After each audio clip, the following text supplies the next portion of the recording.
Hello. Today I've drafted a letter which I trust will be delivered to every registered voter before the election on the 6th of May. Now, if you wanted to get a copy of that beforehand, then please email me through the website and I'll be delighted to send you one. Now, in this letter I talk about the dilemma which I believe is facing the voters during this election. There are some excellent candidates in Salisbury to choose from, highly educated and polished individuals who, if they were running as independents, at least one of them, I would seriously consider endorsing myself. But that isn't the case. Sadly, they're party puppets, really, and they're subject to the policies of their masters, whether or not that is in Britain or indeed Salisbury's best interests. Notwithstanding, at least with party candidates, you have some idea of what they stand for. But what about independents? How can you assess the risk in voting for them? As an independent myself, I don't have a manifesto. It would be pointless. I will not be asked by Her Majesty to form the next government. In fact, I won't even be in the government, simply a backbench MP, representing the interests of the Salisbury constituents. But isn't that how the system is meant to work? Yes, it is.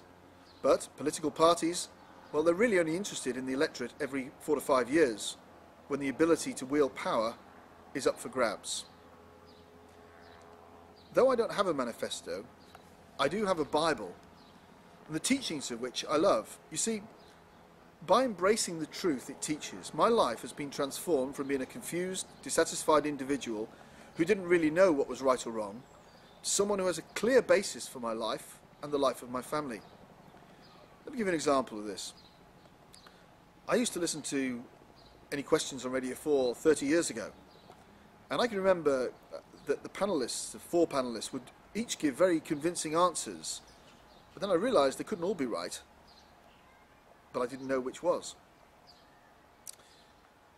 Let's also remember that until about 40 years ago, and the advent of the hippie movement with its message of free love, self-expression verging on anarchy, and the drug culture which it glorified, there were established norms both in private and public life in Britain.